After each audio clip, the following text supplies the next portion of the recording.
The sound wasn't loud, no scream, no crash, just a dull, hollow thud that shouldn't have happened at 35,000 feet. A small body folded forward in pain. A sharp gasp. A mother's scream cut through the cabin seconds later. Passengers turned their heads too late. The flight attendant froze mid-step, and the man who had just kicked a child slowly pulled his foot back like nothing had happened. Moments before, everything had felt ordinary. Row 18 was quiet.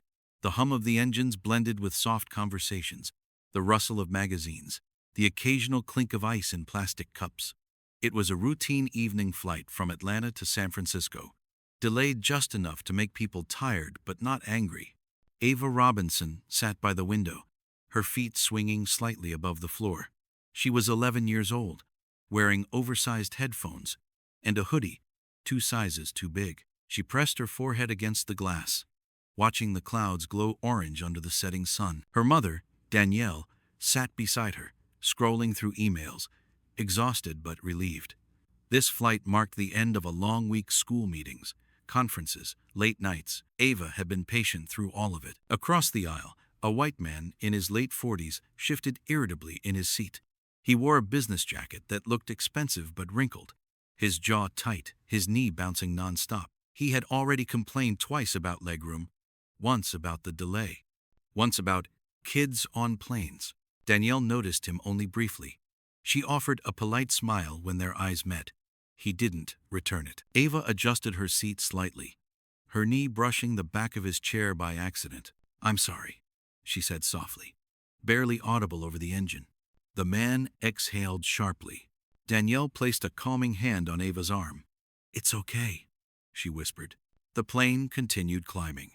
No one knew that within seconds, calm would collapse, and that a single act of cruelty would freeze the entire cabin in disbelief. It started with muttering. "Unbelievable," the man whispered, loud enough to be heard. "No discipline." Danielle looked up. "Excuse me?" she asked, keeping her voice calm. He didn't respond, just stared straight ahead, jaw clenched tighter. Ava shifted again, trying to sit still, shrinking into herself the way children do when they sense adult tension. Her heel lightly touched the metal bar beneath the seat. The man snapped. "Control your kid," he said, turning abruptly. His eyes locked onto Ava, not Danielle. Danielle felt her stomach tighten. "She's not doing anything wrong," she replied evenly. "She's a child." The man scoffed. "Figures." The word hung in the air, vague, loaded, ugly. Nearby passengers went quiet. Someone coughed. A flight attendant glanced over, but didn't approach yet. Danielle leaned closer to Ava. "Just stay still, sweetheart." Ava nodded, eyes wide. For a moment, it seemed like it would end there, just another tense exchange, swallowed by altitude and silence. Then Ava dropped her headphones. She leaned forward instinctively to pick them up. That's when it happened. The man lashed out without warning. His foot shot forward, slamming into Ava's stomach with a force no child should ever feel. Ava cried out, the sound sharp and raw. Her body folded, hands clutching her abdomen as tears flooded her eyes. Danielle screamed her daughter's name. "What the hell is wrong with you?" someone shouted. The man pulled his foot back, face blank, breathing heavy. "She kicked my seat," he said flatly. I reacted. Silence exploded into chaos. Passengers stood up. Phones came out. A flight attendant rushed over, calling for help over her radio. Danielle wrapped Ava in her arms, rocking her as her daughter sobbed into her chest. Ava wasn't just hurt, she was terrified. And the entire cabin knew something irreversible had just happened. Ava's crying softened into shallow breaths, each one trembling. Danielle held her tightly, fury burning beneath her fear. Her hands shook not from weakness, but from restraint. "You assaulted a child," she said, staring directly at the man now. "My child." He rolled his shoulders. "Then maybe teach her manners." That was the moment the story changed. A passenger behind them spoke up. "That's enough. You kicked a little girl." Another added, "We all saw it." The flight attendant stood between the rows now, voice firm but strained.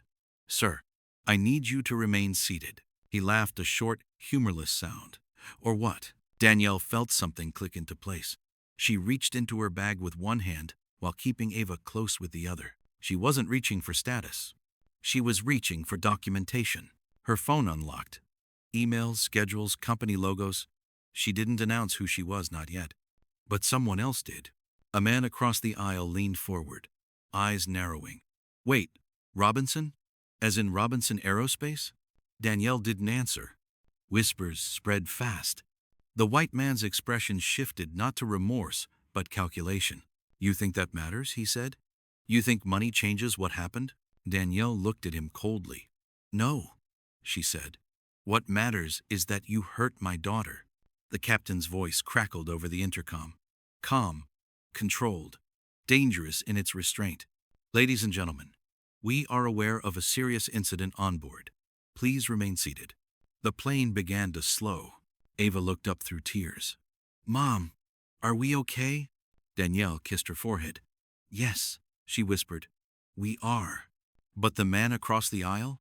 He was starting to realize something was very, very wrong. Two air marshals appeared within minutes. The cabin held its breath. Sir, one said, standing over the man, you need to come with us. For what? He snapped. For assault. He stood abruptly. This is ridiculous. The marshal didn't flinch. Sit down now. Phones were recording openly. No one looked away. Danielle watched silently as the man's bravado cracked, replaced by anger, then fear. You're delaying the whole flight for this? He shouted. The captain's voice returned, firmer now. Yes, we are. The plane turned back. As they descended, Ava rested her head on Danielle's shoulder, exhausted, eyes swollen but alert. She watched as the man was restrained, his wrists cuffed, his face red with humiliation. When they landed, police boarded immediately. The man was escorted off in silence, no applause, no cheers, just the heavy understanding that consequences had finally arrived. Danielle stepped off the plane last, carrying Ava in her arms. A police officer knelt to Ava's level. You're very brave, he said gently. Ava nodded. Danielle finally spoke to the authorities calmly, clearly, without embellishment. She didn't need to raise her voice. The truth was enough. The flight was canceled. News broke within hours. Witness videos spread faster than explanations. The man was charged with assault on a minor, fired from his job within days. His name became synonymous with a moment of cruelty he could never erase. But that wasn't the part Danielle remembered most.